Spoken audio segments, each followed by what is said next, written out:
นางอนัตตาวิปัสสนาภาวนาหาหันยอดธรรมอนัตตา2 ชั่วโมงเต็มก่อนนี้นางปฏิบัติกุกรรมในเขาพร้อมกันไว้สาเยตนา3 เจ้าก่อนพุทธังที่พุทธาเจ้านั้นผู้เจ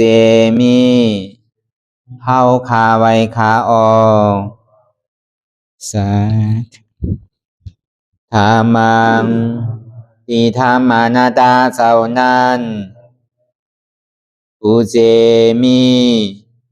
เฮาคาไว้คาออก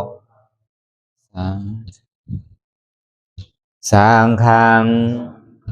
ยาริยาแปดเจ้านั้นผู้เจมีเฮาคาไว้คาออกต่อสืบกาเฮาติเลยดูคันธาเปิงดีพระตราสังขากรอิมาหังอัตตาภาวังพุทธัสสะปาริจาชามิกาติอันธาพาเปิงพี่แยมในดูตันพุทธาเจ้าเฮาออกอิมาหังอัตตาภาวังธรรมัสสะปาริจาชามิกาติอันธาพาเปิงพี่แยมในดูตันธรรมะเจ้าเฮาออกอิมาหังอัตตาภาวังสังคัสสะปาริจาชามิกาติอันธาพาเปิงพี่แยมในดูตันอาริยสังขารเจ้าเฮาออกต่อสิกว่าเฮาก็อ่อนกันเนาะผู้หลวงที่ปุญญาก็ปันโตอริยเจ้ากุเจ้าก่อนอริยเจ้ากุเจ้าค่ะในยามเมื่อไหร่ก็ดีอันข้าวอ่ำหูเสเลตั้งกามลงสามเปิงไหลวนพิษไหลลาพิษไหลเหตุพินมาเจอนานแค่นดอปดปล่อยวางความบันขาวเขาอย่าให้เป็นอันตรายลงอันเหตุตามาโผนิปานันสกันติคโนมโนกัมมังวสีกัมมังกายกัมมังแสมมุเรวนพิศลาปิตัวเอปิพิมาติอาริยาเจ้าภูเจ้าสวรรค์พ้นความไม่ถินไม่ใช่นำกองการนั้นขินในยามในจึงข้าวก็บินเสียสมมาเขาปวุนทีวิสิตาธรรมะตังโดอาริยาเจ้าเขาภูเจ้าสวรรค์พ้นความไม่ถินไม่ใช่นำกองการนั้นขินในยามในจึงสังวาเจ้าเขาภูเจ้าภูบายอกิเขาภูก็ภูโกนแสมมุเรวนพิศลาปิตัวเอปิพิมาติตนตัวสาวตั้งหลังนั่นในสังพยามมุโยนั่นในสังในก็ภูสังเป็นอันตรายเหตุมรรคผลนิพพานเจ้าไหวใส่ให้ทัศนานสีภาวตระปันยาได้เป็นอันตรายให้จำมาผลนิพพานตอนนี้กว่าวันตามเมื่อตาเฮจงกันอาหันทุกข้าทุกข้าเป็นอนัตตาเยาเดียวอนัตตาตาเปอัตตาที่วิจิกิสาเกลียสานั่นเลยมดสิ่งเก่งหายกว่าในภาวะสัตว์ในอังแผงมันคือเลยห้าไหวผลยันห้าขามปุยนิพพานก็เย็นขันภัยสกรรมหลวยตาเนาะสาธุเดียนาวาที่ได้อ่อนกันสืบยามตั้งเขาสู่นิพพานเป็นข้าวยาม6 โมงต่อถึง8 โมงไปคำ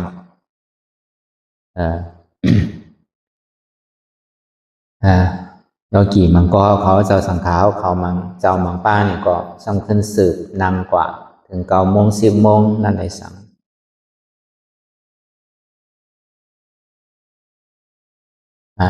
ในก็นางเลยเฮาปกติเลยไว้วางตัวหมอไว้วางใส่พอเบอร์ลองตัวเลยใส่หน่อยมันเหมือนกองนักเพราะว่านั้นอันที่มันนัก เตียนเฮาเลยเบียกมาในสังสารวัตถุค่าขันใส่ลงไหนนั่นก็เลยมันพอดีเว้านั่นก็เลยมันพอดีกว่าไงมาหลมนั่นก็อันนี้เฮามาอ่อนพึกกันไว้พอวางได้นำในก็เฮาก็เว้าน้ำแค่เหลือเฮาว่างเฮาเวียงไว้จริงๆพอเบอร์นั้นเฮาเวียงมาในมันนำไหนแต่ว่าในภาวะจัดนี่ด้วย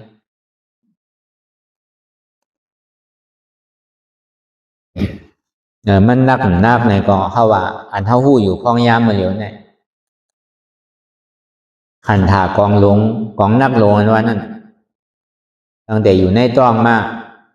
เมเฮาก็แบกไว้เอาเนี่ยนักก็มันจะว่าแบกวัน2 วันแบกเตียงมาเป็นข้าวยามแต่เราก็8 เดือน9 เดือนนุ่มๆก็ในถึงดีพูดออกมายาวเนี่ยก็มันนักอันวันนั้นของนักลงขันถางมันจังคอมมันจังพื้นมันจังการมันจังไปพอเบิ่งมันนักหนาแล้วมันจังให้จื้อโดยเสโดดเด่นนี่แหละ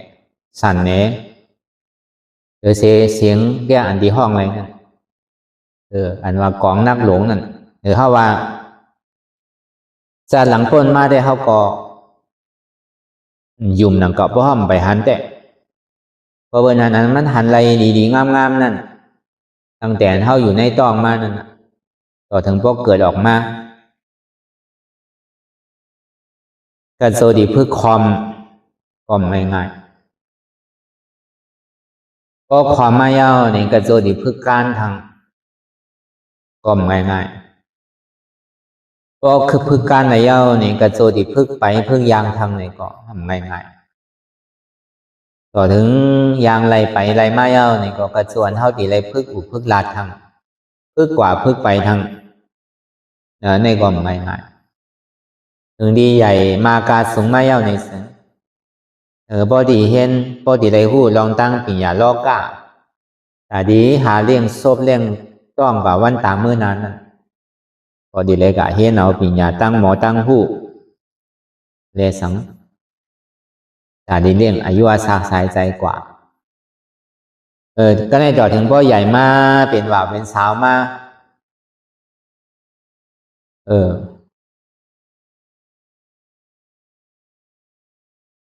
ก็ในมันใจเบียกขันถาก็เหลียวด้วยพอใครมีก้อมีกูมากกว่ามันเบียก2 ก้อตัวเจ้าเก่าห้างกล้วยเหมือนแซวปอมาทางก้อนั่นน่ะเนี่ยในก่อเบียกมา2 ก้อถึงว่าห้ามเบียกตัวในใจมันดึงเบียกไว้ก็ในถึงที่เฮามีหลุงมีล่างมาเนี่ยก็มีปุ่นพรนำมาทางขันถาเฮานั่นก็เบียกมาทางจะว่าเบียกนั่นเฮาเตียงตัวเฮาห้างกล้วยเลยเหมือนแซวอันเฮามีลูกมีหลานนั่นก็ปุ่นพ่อเฮาก็ใหญ่แต่นี่เลี้ยงหลูนุ่มลาตัวถึงเขาหนึ่งเขาพอดีเด็ดตีเซลหนึ่งอะไรเขาพอดีมีปิญญาตั้งหูตั้งหมอพอโหลเฮ็ดโหลหาเงินหาคำโหลกว่าโหลขายมาปันเมย์ก็ซ้ำโหลเลยนุ่มลาตัวถึงดูแลตัวถึงหอถึงเฮิรนก้อยกะเมียวสั่งก็เย้าหยาที่มันเหมือนหนังเท่าวามาเชียงนี่ก็เหมือนหนังเก่าที่ว่าปอเนี่ยลีเชียง5นี่ก็มาบ้านหนังเก่าที่ว่าเมย์เนี่ยลีเชียง5นี่ก็มาบ้านหนังเก่ามันก็มันตัวถึงตีใดถึงตีสุดตีซ้อมหนังเก่า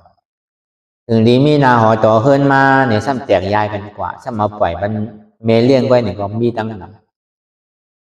บางปอนั่นถึงนี้เกิดออกมานะเนี่ยซ้ำปล่อยปอเลี้ยงไว้เนี่ยก็มีตั้งนำนะก็มันแสว่าพร้อมโฮมกันแดดโผเมพอเมตาดีลุ่มลาตัวถึงมีบุญพรเหมือนกันตาดีลุ่มลาตัวถึงลูกล่างในเนี่ยก็มันเป็นอะไรเช่นนั้นตั้งโมตั้งเสียงนำเก่าตาดีเป็นอะไรเช่นนั้นในก็มันก่อมง่ายๆตาดีพร้อมโฮมในตัวถึงกันในลุ่มลาจอยกันในลุ่มลาตัวถึงกันนั้นว่านั่นก็ง่ายก็วันนั้นในปอเป็นเมเรียงหรือลุ่มลาก็เร็วก็ลองตั้งขันซ่าลองตั้งขันใสลองตั้งอันมันได้แบบพระนาทีไว้นั่นก็เลยว่าเป็นอันนักอยู่กำนำได้มันดีเป็นเช่นนั้น พอเนี่ยมันพอกระหืออันมันหักหนาหรือเปิ้นเนี่ยเป็นเมนั่นอันหักลูกหักล่างเป็นหือมากก็เป็นลูกนั่นพอเนี่ยก็ที่คือมันหักลูกหักล่างมันหนังเมเด้อมันก็มีก็เปิ้นเมในไรไรขอบแต่ตัวถึงมาเนี่ยเลยเอาเลือดแล้วอายุอาศักใส่ใจเจ้าเก่าเรียกมากจังหวะกลุ่มเจซูเมเนี่ยนำโดยเสปอนว่านั่นเปิ้นใกล้ปันปอนกันเวลากำปอนกันกลุ่มเมเนี่ยมีอยู่กลุ่มปอนเนี่ยมีอยู่7นั่นเนี่ยเขาว่าลองโกนกับการนั้นเขาตีไรเวียกมาในตัวเขาห้างก้อยเหมือนใส่เพราะเขามีลูกมีลังมีบุญพรมาเนี่ยก็เขาก็ซ้ำหนูตัวถึงลูกถึงล่างเขาถึงล้านเขาเลยสังตัวปอตัวเมียเขาเลยสังตัวปีตัวน้องเขาเลยสังยิงเขาเลียดยิงเขามีหมากมีหนีเป็นยิงเขาหมอเฮ็ดหมอหายิงเขาเป้โตเนี่ยก็พารานาทีเขาเนี่ยแค่นำเลยสิจังหวะมังปอก็บ่เป็นคนดีก็ซ้ำเบียกนักเบียกนำหนังเก่ากล้วยกาบุญพรนั่นแน่มันเป็นตอนสอนชื่อถือเนี่ยก้นเขาเกิดมาเนี่ยก็เปิดเข้าในเบียกของนักตัวเขาเจ้าเก่าย่อมกาเนี่ยเขาซ้ำเบียกนาทีบุญพรแต่ดีเลี้ยงดูลุ่มลานตัวถึงลูกล่างตัวถึงล้านตัวถึงปีถึงน้องตัวถึงปอถึงแม่ก็เปิดมันผ่านลองตั้งทุกข้าอย่าเปิดคานใจลองเฮ็ดลองหาลองสร้างเฮ็ดโอกูเซอร์กูสัมเสียนเบิร์นะเฮอดีไรมานั่นก็วันนั้นพวกเอาในเป็นตอนสอนอย่างเหมือนเขามาเหตุการณ์ดาราในก็เหมือนนั้นเก่าของต่างเจอต่างลองเตียนเก่ามีนาดีปุนพรตัวถึงเก่าก็ตัวเพียงป้อเหมือนหนังบ่าแห้งเก่าเฮ็ดไรมาเปลี่ยนไรแต่ว่าเขาเกิดมาเป็นภาวะคนหนึ่งจัดในการคนไหนก็มันการห้ามเพราะเป็นนั้นมาในสมัยตื้อตั้งลองตั้งอันไหนเนี่ย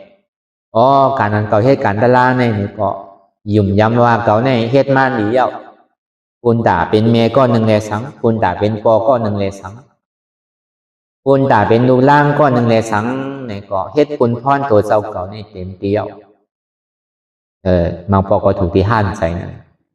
ป้อมใจไหนได้มันย่อมซึ่งเชียงปอกเนาะพอเลี้ยงลูกเอาซ้ำหนูเลี้ยงหลานเอาซ้ำหนูเลี้ยงแหลนตัวลูกเอาตัวหลานเอาตัวแหลนที่ก่อนนี้เมื่อย่อมมาซึ่งมาเชียงปอกบุญพรตัวเจ้าเก่าก็ทำอะไรให้ทั้งไหวก็วันนั้นในการตลาดในมันโดเฮ็ดบุญพรตาตัวเจ้าเก่าอันเท่าไหร่มาโทมียาภาวะศาสตร์ปันในกามดีก็เลยจามกามให้ก็เลยขำนั่นก็เพื่อร้องวันหลังเท่าไหร่เฮ็ดไว้ก็ดีกลุ่มกลางคือผลอาโจกามเปลี่ยนเท่าไรหับป่วยอยู่นั่นเนี่ยเขาสำขึ้นสืบเฮ็ดผลอาโจตั้งนาทางไหนซึ่งเนี่ยมันก็ซ้ำดีเหลือในอยู่เดือใจเหลือในอยู่ปากปูนเห็นปูนหมื่นปูนแสนปูนนั่นแหละกามนั่นมันดีสุดตีเชียงกว่ามันติ่มได้มาโทมายาทางลองตั้งทุกข้าอย่าฝึกคานใจลองตั้งเตียนเท่าแบบพระลานาตีมาหลายเจอหลายลองหลายเปิงนั่นในก็เบอร์นั้นตอนนั้นตัวเฮาเก้เนี่ยก็ถึงเมื่อเท่าเมื่อแก่มาอายุอาศักนำมาเย้าเนี่ยก็เท่าพอแก่มาอย่างก็2ขาเนี่ยมันใครกว่าแล้วโดยได้เอาไม่เต้าโดยเป็น3ขาแบบเฮ็ดกว่าเฮ็ดมาเนี่ยก็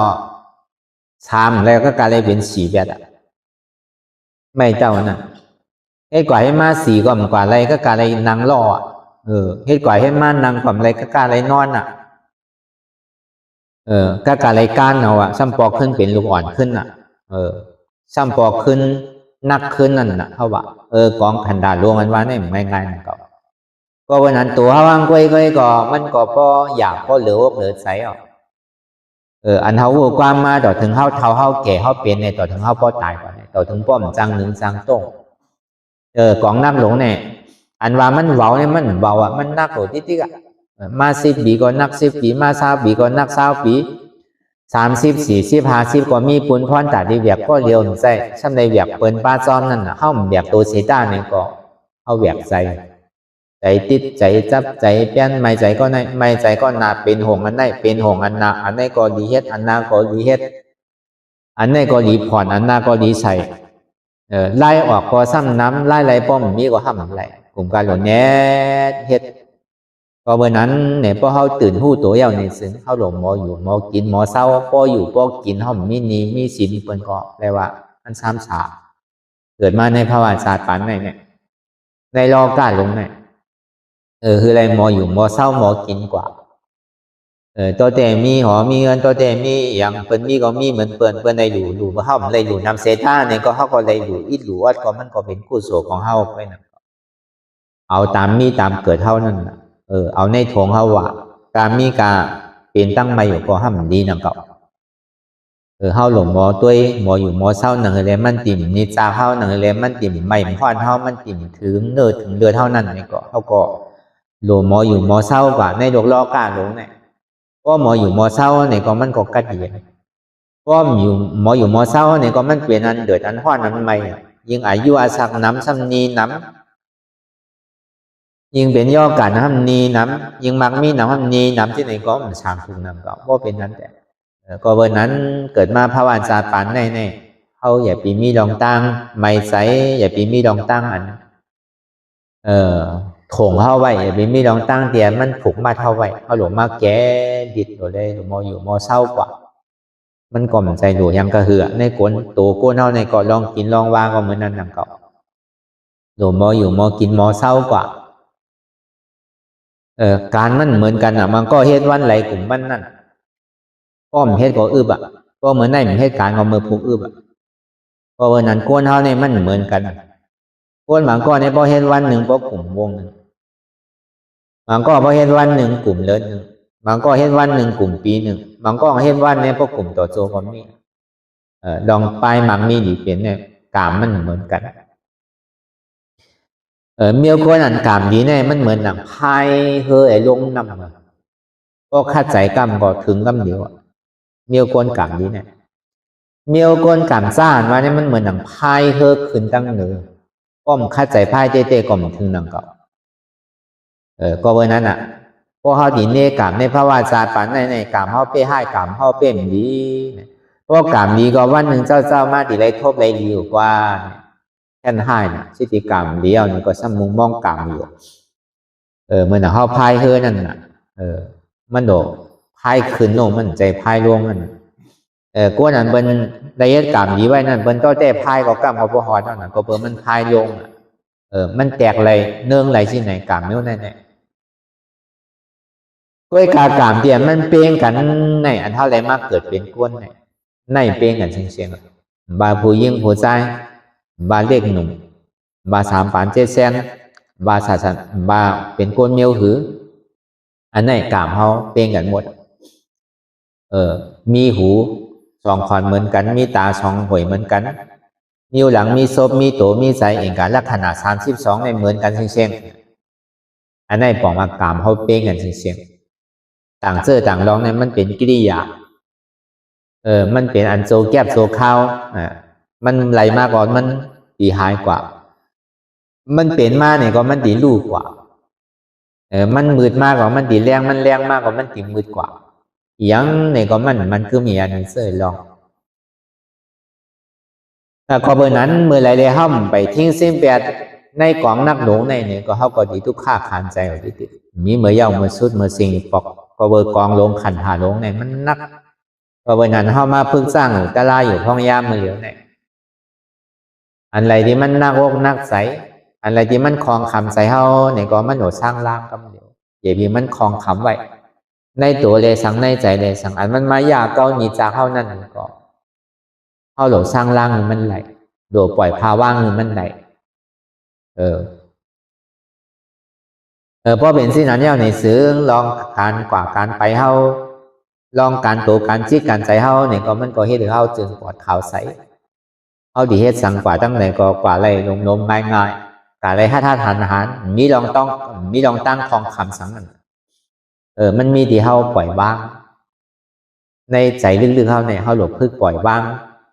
ของนักหลงเดียนมันเบียกไว้เนี่ยก็วันนั้นในเจ้ายาห้านตาเขาเลยสังเจ้าพระเจก้าพุทธาเขาเลยสังพระเป็นเจ้าเขาเลยสังป้อมือไหลตายเอาเนี่ยก็พวกนักของนักหลงเนี่ยใครยังมันกว่าไว้ก็เบอร์ป้อมันปล่อยพาว่างขันถามันแตกหายกว่าเย้าเนี่ยก็มันติ่มเลยมาตุกข้าทั้งเลยมาเตะวดีสันทีทั้งเลยมาเวียกของนักหลงทั้ง มันถึงมีตาดีทุกข้าทางปสองนั่นเขาเจ้าก็ห่มจมไปเมื่อขิงถึงขิงขาข้าวยำมันดีกว่ามันตีตายเมื่อไรนั่นพอมันเจียวตายเพราะเอากล้ามก้นเฮาว่าเต้ก็พอเจียวตายก็มันก็ดีป่วนมันติ่มตายทั้งนั้นตายเอาก็เกิดนั่นเพราะว่ายังตึกตายเอาเกิดทางไหนก็ตึงดีไรอยากขันข่าวที่นั่นเวลานั้นมันเป็นจิกเป็นจอมมันเท่าก่อมโดเพราะเป็นที่นั้นในเฮาซ้ำดีกาจามซังนะเฮาดีกาเปี่ยวซื่อละเพราะมันมีสังล่านั่นไงซ้ำดีใครว่าที่ไหนก็ดีว่า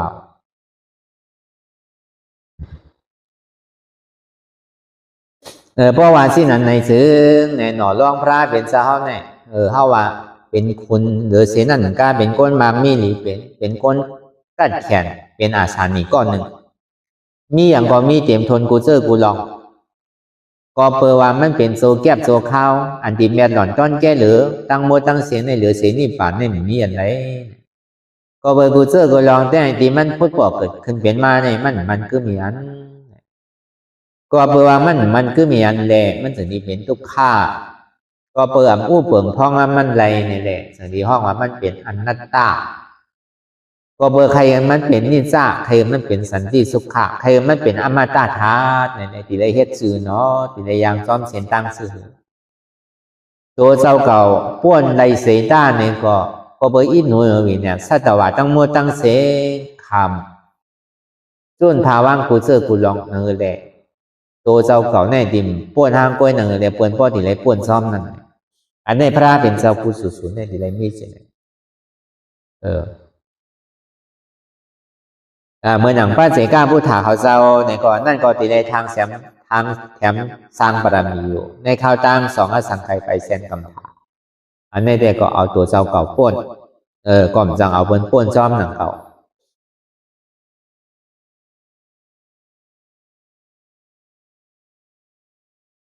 เมื่อหนังเป็นเจ้ายาห้านต่างเขาอาฆาสาวก้ามหาสาวก้าเขานั่นก็เปิดใครเป็นสวากาปีกไส้ปีกกว่าพระเป็นเจ้านั่นในเกาะตีไรแถมสังปรมีนางเก่ามาสวากาเลยสังเหมือนอัคราสวากานั่นก็หนึ่งอสังเคไปแสนกำผาเมื่ออย่างมหาสวากานั่นในเกาะตีไรทางแถมสร้างปรมีอยู่100,000 กำผานั่นก็เบิกกวนเราเนี่ยมันมีหลงทางยังงานไว้นางเลยปืนเจ้าเก่าในตีเกื้อปืนไว้นั่นในเกาะที่ได้จอมห้อยตินเตรียมมีไว้ตั้งแต่เมื่ออ่อนตั้งนั่นแหละส่วนที่ยังจอมห้อยตินพระเป็นเจ้ายังจอมห้อยตินพระจิกาผู้ถาเขาเจ้ายังจอมห้อยตินมหาสวากาอัคราสวากาเจ้าในนั่นก็ที่ได้มีปรมีเช่นเมื่อหนังว่าเตรียมเป็นปกติสวากาในเนี่ยโลปรมีเนี่ยพอเหตุกว่าที่ก็เพราะมันไข่เต็มมากของกล้ามไว้หนังเก่าก็วันนั้นบ่ไม่การตลาเนี่ยเขาหยิบไปว่าปรมีเขามีรู้เนี่ยสังว่าเก่าสุดต้องอันในกล่อมดีสุดต้องนั่นก็ถูกดีสุดเช่นๆอย่าไปใครเปลี่ยนเอาพลาพระเจก้าผู้ถาเขาก็เบอร์เป็นพระเจก้าผู้ถาเนี่ยมันมีเสียงตั้งเลือกอันเดียวเป็นสวากาก็ไม่ได้มหาสวากาก็ไม่ได้ปกติสวากาก็ไม่ได้เป็นพระเป็นเจ้าในก็ไม่ได้ก็เป็นพระเจก้าผู้ถาเนี่ยมันมีตั้งเดือกหลายเซียนหรือเซียนเดียวกันสังว่าเท่าไรจังว่าอันก้นตีไรพิษอันนั้นได้ยากกรรมนั่นเนี่ยเอาดังแต่เอาผ่าตินพระเป็นเจ้าออกเลือดย่าสังขาดแตกเป็น2คาตายเจ้ายาห้านต่างคาปอคาเมนั่นแต่ก่อนจังเลือกก็ว่าเซียนตั้งมันเดือเสียดแถมสร้างบารมีตาที่เป็นพระเจ้าพุทธาเปิงเลี้ยวกันเสียนตั้งตาดีเป็นพระเจก้าพุทธาเนี่ยมีนั่นคอยเดี๋ยวดีเป็นมหาสวากาก็มันจังเป็นอริยาก็มันจังเกิดขึ้นไรมันจังเป็นไรที่ได้เป็นพระเจก้าพุทธาที่ได้เป็นพระเรียกพระอ่อนห้ามกล้วยนั่นอันนั้นแต่มันมีเสียนตั้งซึ่งนั้นผู้ตาดีเป็นผู้ดาคำราเป็นเจ้านั่นในก็ที่ได้สร้างแถมปรมีเมื่อหนังปิญญาที่ก้าวิทยาที่ก้าสถานที่ก้ามแจกเทวะอยู่3 ปูนนั่นก็อันนั้นก็ง่ายสั่งว่ามันมีเนี่ยก็เขาหลุดถอนก็ไข่โทษไข่ยาตลาในภาวะจากปันเนี่ยพอมันถอนบ่ บางปองเนี่ยมันใกล้มีน่ะก็ถอนกับมันดีเว้านั่นเหมือนหนังเป็นมหาสาวกาอัคราสาวกานั่นก็เหมือนนั่นนั่นก็ห้อมสังวาลุพอเอาเฮตั้งใจเฮเต้ๆเลยมันยังมายามาเก้าเนี่ยก็เขาขออธิษฐานกล่อมใครเป็นสังเอาพระราก็กล่อมใครเป็นพระเจกาพุทธาก็กล่อมใครเป็นมาสาวกาอัคราสาวกานั่นก็กล่อมเป็นกล่อมใครเป็นอย่างนี้เจอลองคือมันยาวในภาวะสาปันในคำเดียวตาลามันอยู่ที่ไหนมีที่ไหนก็มาไว้ตายก็เติมมันก็ดีย่อมเอาอยู่อาสาเขาเรียกเอาคือมันมาโทมายาคำเดียวคือมันพอเลยหูเลยหันเลยเลี้ยงดีๆคำเดียวเนี่ยมาบอกว่าเขานั่งกับเพราะมันหันเจ็บด้วยสื่อก็เจ็บหันเนี่ยดีได้อธิษฐานที่ไหนเพราะว่ายังตื้อหันเจ็บบอกได้ข้อมหลวงอธิษฐานที่มันพอเจ็บบอกกำหนำเนี่ยอันมันหันเจ็บเนี่ยมันเป็นอันเป็นเล็กมองพอเขาตัวนั่ง2ก็ตึก3ก็ตึก4ก็ตึก5ก็ตึกพอตัวหายไปแต่มีซ้ำเจ็บก็หายก็ตั้งไรก็มีเพราะกันซ้ำขึ้นสืบนางกว่าตัวมาซ้ำหายไปเลยอันนั้นเนี่ยมันหนดถอนหมดเปลี่ยนว่ามาทั้งเสียงนั้นห่อมจังวาลุกจัดในห่อมเลยสุดต้องไว้ในก็จัดหลังปนมาในปีนึงเขาก็หมุนหุ่นเดชังก็ใน2มาในห่อมจังวะใจเขาเลยวนพิษโซเขาเลยลาดพิษตัวเขาเลยเฮ็ดพิษมาติอาริยะเจ้ากูเจ้าอันป้วนกว่าเมถินเมษายนำกองกันนั่นเดชังเขาก็จังหมอวนพิษเตอร์จังลาดพิษเตอร์จังเฮ็ดพิษเตอร์ลองว่าเขาอ่อนกันไหวพระราตราสังขาดูพันธาหาเปิงเงาเนี่ยก็เขาก็อ่อนกันก็อะไรที่อย่างพอเบื่อกูเขาเลยวนพิษลาดพิษเฮ็ดพิษนั่นนะเขาเหมือนสังวานเอาปองในห้องตันหูแล้วเอาในมาปันนี้หนึ่งเอาเหมือนใจเอาหนันน่ะก็เลยเป็นนาที่ยาห้องมูนมันดีโกนั่นก็อยู่ไรแหละพอเขาสร้างล่างมือไหลมือนั่นก็เขาสร้างล่างนี่ที่ก็เขาก็เหมือนมือเขากันต้อนั่นก็เขาก็ตั้งใส่ตั้งคอสังลาเลยวนพิษลาดพิษเฮ็ดพิษในก็อย่าคือมีอันตรายฐานเขาที่เฮ็ดการตลาดเนี่ยเขาก็กันต้อซ้อมดีๆพอเป็นที่นั้นไหนแต่ก็จังว่าหมาหน้าก็หลีล้อผ้าต่อซ่าก็หลีนี่ดีมันมีนั่นมันจังว่าแหละคือใจเขานั้นบ่จึงกว่าเขาใส่กูถึงกูเข้ายามอย่าเป็นมันมีลองตั้งกิจของอันเฮาเฮ็ดเฮาไม่ใส่ตุกขาดใส่เมตตานั่นในก็ได้ปันเก่งถ้าก็หลีจังก็หลีหิมอมก็หลีอันตื้ออยู่ไว้ในกอดีอันตื้อไกวอันไกวเอาในกอดีเขาก็โดดส่งปันเขาคือเขาได้กันเย็น3-3อันนี้ก็เป็นแห้งอันหนึ่งแต่ดีที่เขาโตตอนป่าตั้งนาก็เบอร์ใส่เขาจึงปลอดข่าวใส่เอาเนี่ยแหละก็จึงปลอดข่าวใส่เอาเนี่ยก็โตก็ยิ้มใส่ก็ยิ้มมากปีญาเนี่ยก็เกิดขึ้นมาเลยต้องว่ากันโตแทงมันโดดเลยเหตุตันนั่นพอเปลี่ยนไรได้1 วันเนี่ยมันถึงมีวันเหมือนในเข้ากับหันสังฟองเข้ากับลาสังฟองเข้าซ้ำถอมยินสังฟองของมันมีโอกาสอยู่ซ้ำกันเนี่ยมันถึงมีลองตั้งตุ้มเติมน้ำก็เก๋ก็ลัดกำกันมา2-3 คอ4-5 คอมาเนี่ยก็มันจังตุ้มเตอร์กันกว่าพอวันนั้นเข้ามาวนท่าสังตัวในวันเหมือนในเขาเลยพิษสังไว้ตั้งเด็ดเจ้าถึงคำเนี่ยเขาเลยลาดสังไว้ก็เลยลัดคนก็ในลองคนก็ในก็หนาก็เลยว่าห้างในห้างหนาก็เลยหันนั้นแน่นาแหละให้เธอเก่าใครลัดให้เธอเก่าว่นกว่าให้เธอเก่าเลยเฮ็ดไรลาดกว่าในแค่นต่อวางขว้างอย่าปีไรเมียนแต่เลยอันตรายเอาก็หลงมอยอมย้อนวางขว้างปะเนี้ยอมพิษนั่นยอมตั้งพิษเจ้าเก่าสังว่าฮัดลาดเนี่ยก็เข้าหรือว่าในใส่เพราะว่าฮัดลาดได้ก็แค่ดีคนเข้าอยู่อะไรเนี่ยเมื่อยังตึงมีตัวหนุนเนี่ยดุกแลสังปอเมเลสังพี่น้องกันเลสังเพราะว่ามันมีลองตั้งพิษเหนือกันมายาวเนี่ยมันหลวว่างขว้างอโหสิกรรมกันตั้งแต่เมื่อตึงเป็นโตเป็นใสเนี่ยตึงมีโตมีใสเนี่ยเรื่องหลูลุ่มลาปอเมก็เหมือนกันแต่ดีว่างขว้างตั้งพิษเนี่ยก็เหมือนกันดังเก่าสังวาไรพิษไรเปิงไรเตอร์กว่าเนี่ยก็แค่นต่อ วางความปัญญาเบียมันมีลองตั้งของคำใจเนี่ยมันโดเอาโหสิกรรมกันตั้งแต่เมื่อตึกเป็นโกนอยู่พอดีวัดเด็ตายกว่าเย้าเนี่ยก็ซ้ำกะเอาโหสิกรรมก็มันทุล่างอันเบิ่นตายกว่าเนี่ยกะเวียนแทนต่อปู่เฮานายเฮา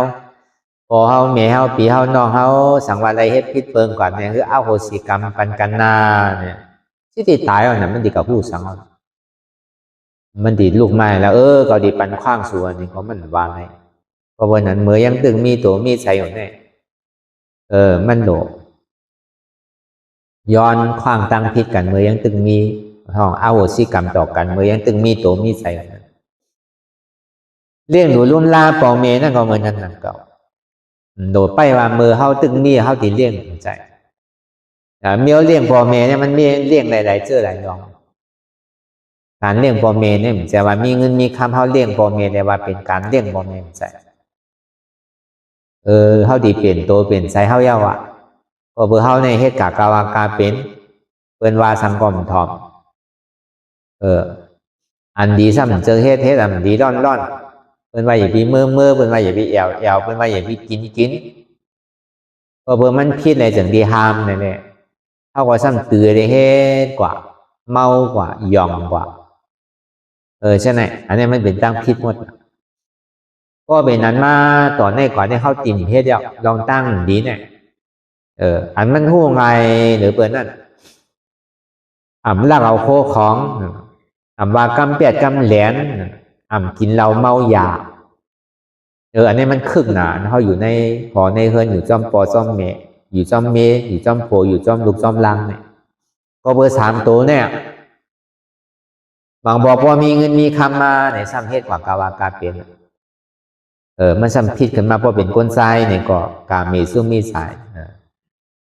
มันก็จังเปลี่ยนเช่นนั้นมาจังว่าการก้นทรายว่าเนี่ยเพราะมันดีเปิงเนี่ยตัวเมื่อมีเงินว่ะอาจารย์ก้นทรายเนี่ยมันดีเปิงเมื่อมีเงินว่ะอาจารย์ผู้หญิงนั่นเนี่ยตัวเมื่อเข้าผ่านว่ะเพราะมันอยู่เจ้าเมาอะไรอันนั้นจะที่ห้องมาเป็นโพดีเมดีกันว่ะก้นทรายนั่นเนี่ยก็เพราะมังมีดีเปลี่ยนมาเนี่ยก็เพราะอาจารย์เปลี่ยนเนี่ยก็ถือว่าเป็นโพดีอยู่นั่นเก่าเนี่ยว่าการก้นก็กับการนั้นเท่าอยู่เจ้าหมอเจ้าเมินอยู่เจ้าปอเจ้าเมเนี่ยอยู่จอมปีจอมน้องเนี่ยอันโดดทิ้งอันหนึ่งลักเอาโคของเปิล2กินเหล้าเมายา3ว่ากำเปียดกำแหลนได้3ตัวในลำลองบ้วนดีลองลาทำดีลองเฮ็ดทำดีได้สังว่าเฮามีลองตั้งมังมีหนีเป็นมีเงินลุ่มลาปอเมเฮาเลยสั่งปันเลี้ยงอะไรเข้าพักได้ดูได้ต้านคอเซต้าเนี่ยก็เพราะเฮาหลอดเพเฮาเฮ็ดซ้อมเนี่ยนะการตู้จะเลิกอยู่10เปิงในการที่เฮาดีขึ้นปอกขึ้นเฮ็ดก้นดีก้นอันเฮาเฮ็ดดีในก็ปูนดาตัวเฮาไว้นำก็เพราะว่าพ่อแม่เฮาพี่น้องเฮาหันว่าเป็นก้นดียาวเป็นก้นดีอยู่พี่ศีลพี่ธรรมลักเดิดโจเนี่ยบากำเป็ดกำแดนเนี่ยเป็ดแดนเนี่ยกินเหล้าเมายาเย้านี่ก็อันนั้นก็เป็นเดียวอันยาใจพ่อแม่เดียวเด้งดูก่อนเนี่ยเมื่อเดียวเนี่ยมันเปลี่ยนแล้วมันใจเหมือนกูปอกเมื่อกูปอกเนี่ยพอย้อนเงินไหลลักเอามีกาก็ขาขายกามีสิ่งเกี่ยวกับขายสิ่งเกี่ยวมีซาเป้งก็หาขายซาเป้งพอมีโคเงินโคคำก็ลักเอาโคเงินโคคำกับขายมีเงินก็ลักเงินมีสังก็ป้อมเหลือนั่นก็เบอร์สังก็เบอร์ติดยาติดเหล้ามันจะดีเฮ็ดเดสังก็เบอร์กินยากินเหล้าก็เบอร์เจิกแอวเจิกแหล่เพราะเป็นนั้นมาเนี่ยก็ซ้ำทีแปดมากนะก้นเท่าเนี่ยเพราะมันทีกินทีเหล่มากก็แปดซื้อก็แปดตีกันนะบุหรี่แรงเงินก็ยาวไปนะก็เต้อะไรกินกว่าวันไหนวันนั้นก็ยาวก็ในฮัสมาเปลี่ยนขึ้นมาเฮ็ดยาวของมันเป็นการตั้งดีว่าศาสนาพุทธาเอาไปศาสนาปุนก็เป็นตึงหามเฮไว้ใน1เอาตัวใส่เปิ้นตาย2ลักเอาโคของเปิ้น3ปดโผปดเมเปิ้น4ว่ากำแพดกำแหลน5กินเหล้าเมายาใน5เปิงเนี่ยพอเฮาเฮ็ดเปิงใดเปิงนึงเนี่ยเฮาตีนญาตามป้อมญาตามเนี่ยก็เฮาอยู่ในสังคมอยู่ในกังเทเป็นก็อยู่แหละอยู่ในเฮือนก็ไม่เฮือนอยู่ในวานก็ไม่มานอยู่ในเมืองก็ไม่เมืองอยู่ที่เฮือนใดก็ไม่เฮือนนั่น อยู่วันไหนก็ไม่วันนั่นอยู่เมืองไหนก็ไม่เมืองนั่นมันเป็นอันไม่อันห่อนร้อนๆก็ในเขาซ้ำปอกขึ้นมามีศีลมีธรรมเมาตัวใส่เปิ้นตายลักเอาโคของเปิ้นโคตรโปโคตรเมียเปิ้นบากำแปดกำแดนกินเหล้าเมายาบ่เฮ็ดที่ไหนมาเอาเนี่ยพ่อเฮาเมียเฮาปีเฮาน้องเฮาหันเนี่ยก็มันเหลียวเนี่ยมันปอกขึ้นมาเดียวก็อันนั้นก็ปอกมาเลี้ยงหาลาตั้งใจของพ่อแม่เลี้ยงหาลาตั้งใจของพี่น้องเขาอันนี้ไล่ตอบกลุ่มเกซูไล่เลี้ยงดูลุ่มลาพ่อแม่เฮาได้สังพี่น้องซื้อคือเฮาได้สังเนี่ยอันนี้ก็เป็นไล่เดียนกัดเย็นนั้นใจว่าพอเฮาตายแม่เฮาตายก็ทุกข์ใจไล่ใจเมื่อพ่อแม่เฮายังตึงมีตัวอยู่ในเฮาซ้ำใครลุ่มลาใครตอบกันถึงดีตายมาซ้ำว่าทุกข์ใจไล่ว่าพอเฮาจะกินนั้นได้รู้แม่เฮาจะกินนั้นได้รู้เนี่ยก็ยาวกับแฮนขยันนำอะไรลูกมันสิได้กินก็ย่ำหู้น่ะปีนึงตึงปีเนี่ยก็เฮาก็ยังตีคุกใจไรเขายังติ่มคุกใจไรก็หู้อีก็ป้นกว่าหลายๆกันน่ะหู้ผ้าหู้สังอยู่ในรับสิ่งที่เด็กก็จังมีอยู่นู่นนั่นที่นั่นนั่นก็เฮาคุกใจไรอยู่เซด้าเนี่ยก็ปีนึงได้ออกไหวเข้าไหวโคตรน้ำเนี่ยก็เป็นเมืองเหนือเนี่ยก็ปีใหม่เขพอ5 ปีใหม่ใต้เนี่ยก็ปีใหม่ใต้ทางนี้นี่กันน่ะเฮาว่าอันมันอย่าไรล่านั่นออกว่าเข้าว่าโคตรน้ำปีนึง3 ปอกกันน่ะอันเฮาเฮ็ดปันอันเฮาซ้ำกินวันไหนได้3 ปอกแล้วจ่องมันงามมันงามกันน่ะก็วันนั้นตาเฮาดีเลี้ยงหนูลุ่มลาพ่อแม่ได้เลี้ยงมือเขาไปตายเนี่ยมือเขายังตึงมีตัวอยู่เนี่ยตาเฮาหลวังเฮาหลย้อนพิษก่อนหลย้อนพิษมือเขายังตึงมีอยู่เนี่ยตายก็กับย้อนพิษก่อนทุลังกามมันเลยเฮ็ดไว้เอาก็มันได้หวาดไว้เอาก็เพราะเฮาแบบยาก็มันติ่มหายนั่นเมียพ่อแม่ได้มันถึงปั่นคว้างลูกล่างอย่างเดียวเฮาหลงหมอเปลี่ยนตัวเปลี่ยนใจเฮาไปเพราะวันนั้นพ่อเฮ็ดซึ่งอันนั้นเนี่ยเฮาเฮ็ดการล้อพุทธลาก็ดีการล้อกี่ก็ดีมันถึงออกเพราะเฮาอยู่จอมศีลจอมธรรมน่ะก็เบิ่คนผีแน่มันได้กับเป็นคนผีก็เบิ่สังก็เพื่อมันเลี้ยงหนูลุ่มลาพ่อแม่ต่อโจอาซักว่ะด้วยถึงพ่อแม่เนี่ย2มาเนี่ยอันว่าใจหล้ำในตึ้งมีว่ะเหตุการณ์หนูการสังเหตุกูเจอกูลองเปิ้นมาเซมาเนมาว่ามาท่ามาหลาเปิ้นดีคาดีแฮมของอันมาการใจหล้ำอีกหนึ่งก็บ่มีว่ะแต่ดีใจหล้ำอันเปิ้นมาเฮ็ดทางให้กันเมื่อนั้นคุณเสียจ้างคุณหมาฆ่านั่นพอเบอร์มันถือธรรมอันในมันเสียดีเลยกับเป็นคุณผีอยู่ในเมืองผีนั่นน่ะเสียนตั้งแต่ดีเป็นคุณเสียจ้าแต่ดีเป็นคุณอินนั่นดีเลยมีศีลว่ะศีล5ในดีเลยมีว่ะศีล5ในดีเลยมันกึ้มว่ะเย่าก็เฮ็ดปุญตาก้นตั้งน้ำว่ะใจว่าเฮ็ดปุญตาตัวเจ้าเก่าเฮ็ดตาเฮ็ดตั้งในสังเฮ็ดสวนในสังเฮ็ดหนองเฮ็ดน้ำเฮ็ดสาราที่อยู่ที่เศร้านั่นในสังไหนคือเป็นมาอยู่ที่นั่นน่ะคือเป็นมาอยู่มากินมาเศร้าหับตอนเก็บเงินเก็บกาเก็บขันในสังเพิ่นเฮ็ดให้ปันเซต้ามือหนังผูก้างอันเฮ็ดให้ปันเขานั่นพอเบอร์มันมาโซนเขาว่าสุมากลุ่มก็เฮ็ดตั้งในมันติมีอันที่เปสังตาเฮาเมื่อเรียนเถินเรียนป่าเมื่อยามโบเมื่อหาโตเถินยังดีเลยกินเขามาพร้อมก็เขามาพร้อมเขามันซ้ำต่างอาแปดเขานั่นน่ะคนชาย33ก้อนเนี่ยแต่เราถึงคนเราข้ามว่ามือเหลียวเนี่ยมีส่วนลง33ก้อเขาดินมาลูกขึ้นซะเฮาเนี่ยมันก็ซ้ำถอม4ถอม5คนเราข้ามน่ะพอเป็นนั้นก็จังดีสั่งในไรยับเขามาดีแฮมนั่นดีคาตายเขาเฮ็ดสื่อก่อนจ้างตายก็ในจังดีเอาจ้างอีรางวัลนั่นเอาเหยียบจ้างก่อนจ้างเหยียบเพราะเป็นนั้นเนี่ยมันหันก้นเนี่ยมันหัดเหยียบเยอะนี่เอาพาวสังพวกก็จ้างก่อนเหยียบมันถึงดีว่ามันใจเอาเนี่ยห้องเขามาถามตัวดีๆลูกเขาก็ถึงดีเราเนี่ยนะก็เบอร์เขาอันกันเฮ็ดตายเฮ็ดตั้งเนี่ยก็เบอร์ปูก้างปูเกะก็ในมันพ่อมันบาที่ไหนเนี่ยก็ที่เต้มันเป็นที่ไหนโน่นไหนมันจะดีอาบจ้างลงในปันเขาก็ถามอะไรเฮ็ดเสียนตาสายตั้งเนี่ยขนเสียนตั้งแต่ดีเป็นคนเสียจ้าเป็นคนผีเนี่ย1ดีเลยมีศีล5 2ดีเลยมีเมตตา3เปิ้นหลาเปิ้นว่าเปิ้นใครเอาตายเสียต้าเนี่ยก็ตึ้งมีลองตั้งใจลำต่อคนก็นั่นมีอิดอันนี้มันเป็นเสียนตั้งแต่ดีเป็นผีนั่นเย่าก็เลี้ยงหนูลุ่มล่าปอเมต่อโจอาซักสายใจ เนี่ยพอเขาเฮ็ดไรเซน5 เซนเนี่ยก็เขาก็กลายเป็นคนเพี้ยก็ไปเฮ็ดไรก็ก็เบอร์นั้นเนี่ยสองว่าพอเมเขาเนี่ยมันเหมือนพระลาก็เบอร์หักน่ะที่ว่าเป็นสางเขาก็ว่าเป็นพระลาเขาก็ว่าก็เบอร์มันเลี้ยงดูร่วมลาเขามาตั้งแต่ในตองมารู้คือเขาดีถูดีตาดีหนึ่งเขาพอดีได้อยู่ดีกินดีได้ก็เลี้ยงดูร่วมลาตัวถึงเขามาสองว่ากลุ่มเกซื้อพอเมได้คือตอบแทนขึ้นในมันนี่เมื่อย่าเมื่อสุดเมื่อเสียงนี่บอกเอาพอเขามีเขามาวางไว้เนื้อว่าเขาขี่ใส่เยี่ยวใส่ที่ไหนกินที่ไหนนอนที่ไหนนี่ก็ที่ว่าตอบกลุ่มเกซื้อพอเมสุดดำสุดแต่ที่ตอบกลุ่มเกซื้อพอเมสุดในหนึ่งเขาหลงเฮ็ดคนดีอย่าไปเป็นไม้ใส่ย้อนเขาอย่าไปมันมีลองตั้งไม้ใส่อันหลับลองเพราะเขาเป็นคนดีเนี่ยเขาอยู่ในศีลในธรรมอะไรเนี่ยมันก็ตึงดีคนดีมันดีในก็เพิ่มมันอยู่ในศีลในธรรมเลยมันดีอันนี้ดีอันนี้ก็ให้เธอพอเมเฮานั่น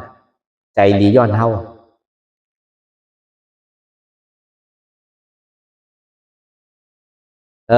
สองมาเดือเสียว่าปันบ่าปันแห้งป้อมปอเฮาเมเฮาที่เหตุการณ์มีการทอดกันเมียเฮาหลวส่งเสริมเฮาหลวปันแห้งเฮาหลวห่มจมอันนี้ก็เป็นลองตั้งกลุ่มตอบกลุ่มเกจูบอเมอะไรหนังเขาเหมือนเขาไม่ให้การตลาดอยู่ข้องยามเดียวเนี่ยกว่าในเมเขาปอตั้งหลังเนี่ยอย่าพิมพ์ไม่ใส่เขาดีตัวกันกว้ยมันก่อมใจว่าตีก็อยู่เป็นเดือนเป็นปีก่อมใจเปิดปังตลาดก็11 วันก็รู้อันนี้ก็เป็นเยอะอันตอบกลุ่มเกจูบอเมอะไรเขาห่มจมจอมอันใดเขาเป็นไรก็เขาใจอันใดเขาเป็นไรเนี่ยก็เข้าปันบ่าปันแห้งเอาปุนพ่อเนี่ยตั้งหลังนั่นเลยก็ได้ว่าตอบกลุ่มเกจูบอเมหนังเก่าในการตอบกลุ่มเกจูเนี่ยมันจะว่ามีเงินมีคำซื้อคำเซนใหญ่ๆ5 บาท10 บาทเลยเอาปันเมเข้าได้ว่าตอบกลุ่มเกจูผมใจหนังเก่าอันอ่อนคือปอเมเข้าปันแห้งปอเมเข้ามาหนังตลาไม่ให้การตลาเนี่ยอันนี้ตอบกลุ่มเกจูปอเมสังว่าตัวเขาเฮ็ดอยู่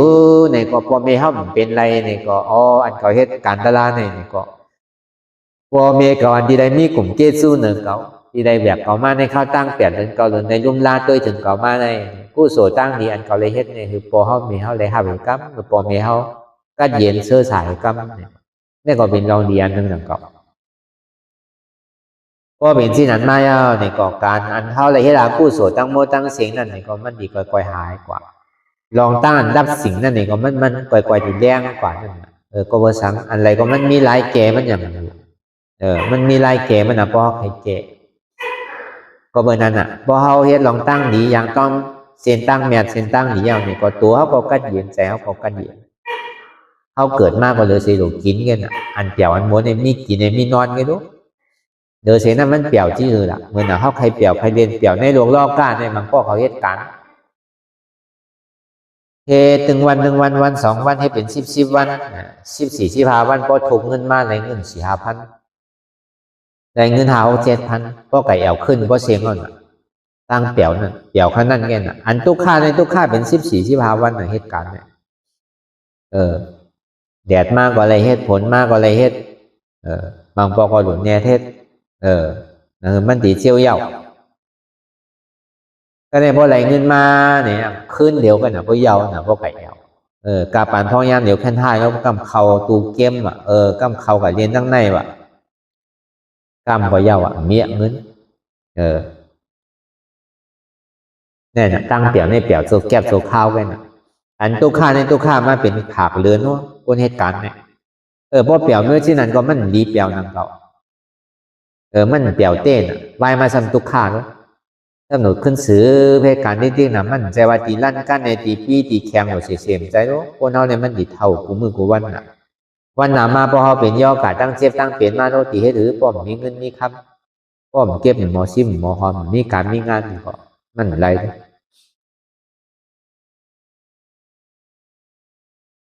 ก็บนนั้นในเปี่ยวในโลล้อก้านี่มันเป็นชิ้นนั้นเปี่ยวในล้อกู้ตลาดว่านั่นมันเป็นหือก็ย่อเขาโตเต้ได้อยู่ได้เศร้ากับมังปอกเงินเขามาเขาอธิษฐานเอาสินเอาทำนั่นในกลางในเจ้าเขากล่อมใจกินน้ำอย่างวันมากก็กินข้าวซุ้มข้าววันไหน2 ปอกเนี่ยก็ยังอยู่ไรอยู่ก็เป็นสังใบวันมาเขากินก็ห้ามเป็นอย่างเก่าก็ยังอยู่ไรยังเปลี่ยนไรอยู่ยังดังไรเฮ็ดไรเหมือนเปิ้นอยู่ ตอนอย่างศีลเนี่ยก็มันบ่หาดีว่ามันมีน้ำแยนมันของดีมันนั่นอันเฮามีศีลมีธรรมอันนี้สำคัญเลยศีลนั่นโนปิญญาเฮาก็เลยเฮ็ดศีลก็เฮาเลยกำสมาธิเนี่ยก็เฮาเลยเฮ็ดได้เฮ็ดอันเดียว3เปิงก็อยู่ปิญญาศีลสมาธิก็บ่ศีลเนี่ยมันดีเฮ็ดให้เฮาตัวใสใจใสมากใจอันเฮามือเฮาบอดตัวอันเฮามือเฮาบอดอันมันอกโกกลัวไว้ที่มันกำโมไว้นั่นเฮามาสุขมาศีลตัวเฮาก็ใสมากใจเฮาก็ใสมากอันเฮามานั่งสมาธินั่นในก็ตัวเฮาก็ยิ้มมากใจเฮาก็ยิ้มมากมือกูบอกให้ใจยิ้มน่ะใจวุ่นๆไว้อยู่สุกๆซักๆก็ยาวแก่มือกินก็โจแก้วโจข้าวลืมแปดเพราะยามันหายเฮาป่อทั้งเฮาคนติดเหล้าเลยสังติดยาเลยสังนี่มันเป็นที่นั่นมือต้นเต้กินกว่าแค่น่ะมันซักษากล้ามบ่ยาวหรือยองเฮากล้ามบ่ยาวหรือว้าวกล้ามหัวใจก็สุกซักทางพิษอันนั้นทางพิษอันน่ะหย่องพังกล้วยเอากำไหนที่ไหนก็ช่างเป็นน่ะมันใจเป็นอันเปี่ยวอันมวลอันเสื้อฉาใจเต้จังว่าเปี่ยวในโลกโลกาเนี่ยมันเป็นที่นั่นเปี่ยวในโลกพุทธลานว่าเนี่ยก็เฮาต้นเต้ได้อยู่ได้เศร้าได้กินกว่าการดีก็เฮาได้เฮ็ดดีนี้ได้สร้างดีๆได้ตื้อดีๆได้กรรมดีๆมือกูบอกให้มันเฮ็ดกรรมศีลเนี่ยครึ่งวันก็ยังได้กับเป็นทุกคนออกค่ำยังได้กับเป็นคนออกค่ำครึ่งวันไงเมื่อปานหน่อร้องเจ้าเฮาตื้อเป็นใจตุกตานั่นเป็นก้นยาก้นผ่านน่ะพอเบอร์มันกินจางผ่าพื้นผ่าโลกเลยน่ะในสเทเมืองปราณสีก็เมื่อวันนั้นเนี่ยมันมีอยู่มันสัญญาเมื่อเดือนคืนสิบห้าค่ำเป็นเดือนมดเขาอ้อนกันกรรมศีลเฮ็ดสังเหตุการณ์ให้งานสังเอาศีล8เอาในเฮือนนั่นน่ะเมื่อกูบอกได้มันมีเขาหรือภาคเดินน่ะก็ในมันจะมีก้นผ่าพื้นผ่าสังในมาย้อนผ่านั่นน่ะเขาก็แยกทุงปันนี่แหละพอไว้วันมากกว่าเขากินกันน่ะเมื่อกูบอกได้มันหันเขากินน่ะไว้วันในสังไปคำมาในสังใช่ไหมมันก็เหมือนกับในเป็นสังอาเจ้าเขาสมอนกันกินข้าวหลังในเมื่อกูปองกินอยู่มันเป็นสังคามอยู่เลี้ยเป็นสังเนี่ยมันใจเข้ากำชีเนอร์เนี่ยเข้ากำชีในเข้ากินเนอร์เนี่ยก็ในมันถึงนี้ว่านะ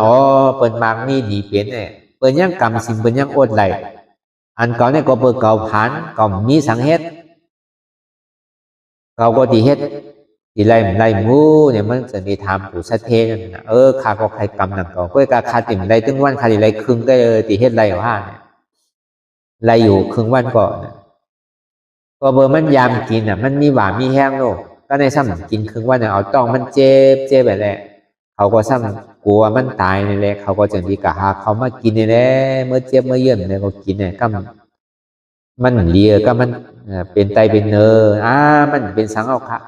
ขาดจุนเนี่ยตายก็ตึงมันชิติคาอธิษฐานนั่นเนี่ยครึ่งวันก็เอาครึ่งวัน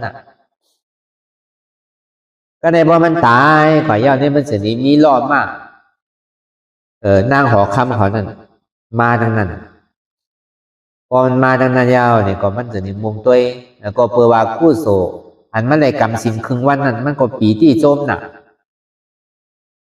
มันตัวเตะอะไรกำครึ่งวันเนี่ยเอามันกัดเตะปฏิสันติในต้องนางหอคำหนึ่งคำเดียวอันนี้พรดีอโจพรดีสินครึ่งวันแค่นี้ก็ง่ายๆนั่นก็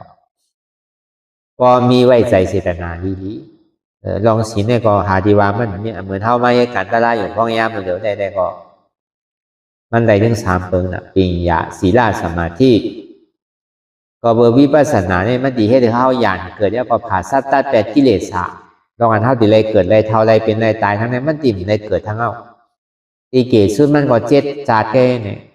เท่าดีเลยกะเสวยสุขเท่าดีเลยกะจามป่วยในเมืองผีเมืองผี1โค้งต่อถึง6โค้งต่อถึงเปล่านี่ปากตีแต้มสุดมันก็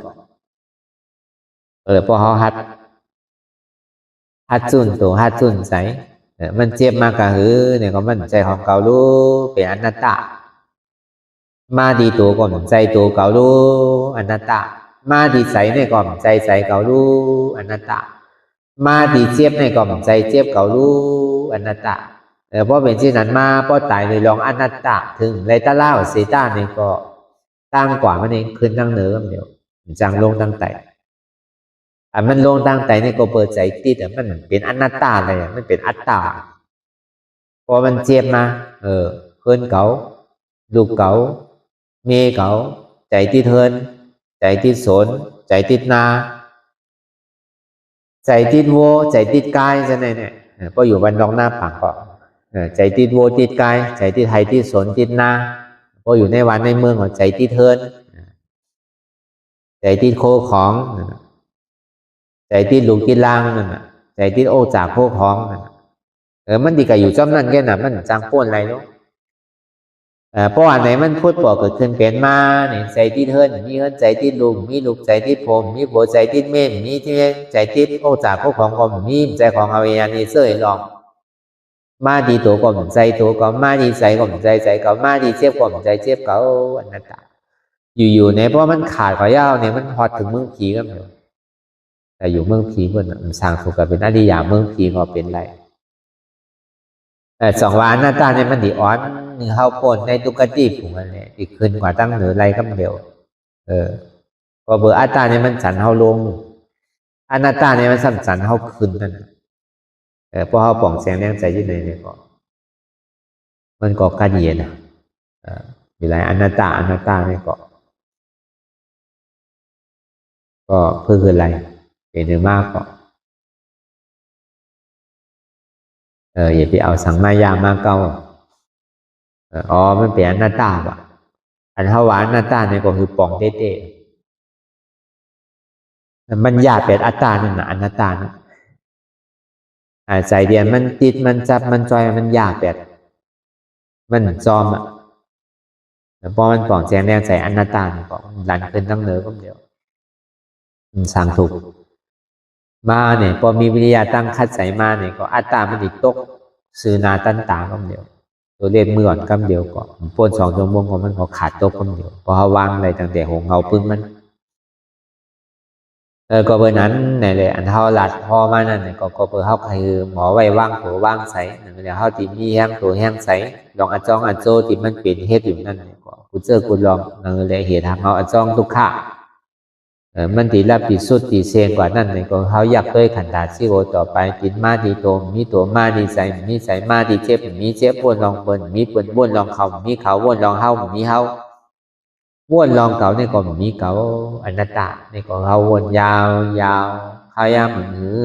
อย่าไปว่าไพ่ป้นอย่าไปว่าเทิงป้นเตียนเฮาหันเฮาวนถึงเพียงเพียงกันกว่าอ้วนต่อถึงเจ็บมันพอสุดอ้วนต่อถึงตุกขามันพอสุดตาต่อถึงอัตตามันพอตกพูดขาดกว่าอะไรนี้มันพูดกว่าเกิดขึ้นเป็นมากนั่นเลยก็เราหมอวางเป็นอนัตตาสะพอไหน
ลองตั้งอันเป็นอยู่กุเซอกุยา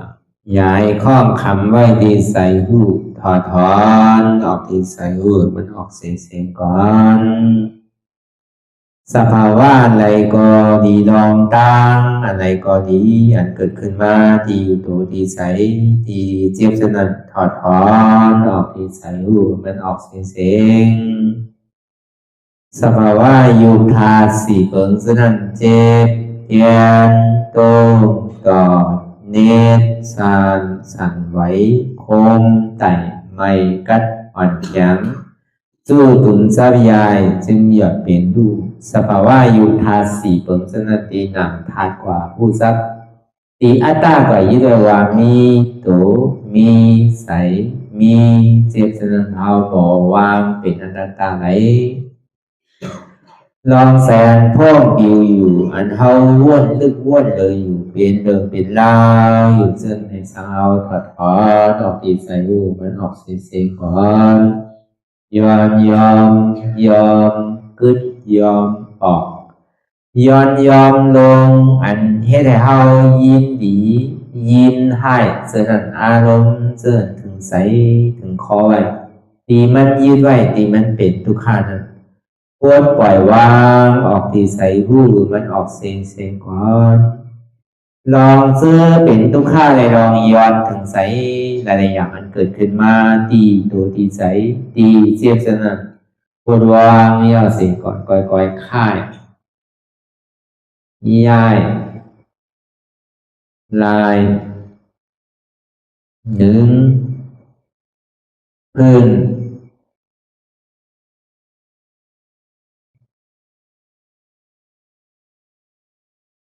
พยายามไหนก่อยเปิดตามืนตาลอยได้เป็นการปฏิบัติธรรมโคตรอายธรรมอันเกิดขึ้นที่โตที่ใสที่เจ็บอันนั้นโคนหาเหตุหาเงาพระจองทุกขันนั้นต่อสืบการในเฮาที่ได้ส่งเมตตาถึงวิเนยสัตวะทั้งหมดทั้งสิ้นก่อนอิดาเมปุญญังอาสวะคายังนิบานังวาหอตุมาปุญญาภากังสเปสัตตาสัมมาลาภันตุอีตังเมปุญญังอันเฮาคาไลมาตือกรรมปฏิบัติวิปัสสนาภาวนาหาอัญญธรรมอนัตตาในอาสวะคายังเป็นอันถาสัพตัดเปนาสวะสีเปิงเสียวแลนิพพานังตีนิพพานังขอดูให้ถึงเสกัมติคามาปุญญาภากังพรดีอันคามานังวิปัสสนาภาวนาทรงยืนปันสเปสัตตานังเอวปอเมสลาญาติกาดึงเคเจอเคได้ก็แลจากว่าสัตวาทั้งสิ่งดังดวงนั้นสมาลาพันตุอะไรพรดีนำกันตั้งเฮาคา ตังสิงสกรรมติคาโนสาธุสาธุสาธุ ต่อสิกว่าเขาอ่อนกันนับหัวหลวงที่ปุญญาโกปันโตอริยเปเจ้ากูเจ้าก่อนอริยเจ้ากูเจ้าข้าในยามเมื่อไหร่ก็ดีอันข้าวอ่ำหูเสเลตั้งกามลงสามเปิงไหลวนพิษไหลลาดพิษไหลเหตุพิษมาเจอนานแค้นดอกปดไหววางความบันขาวเขาอย่าให้เป็นอันตรายลงอันเหตุตา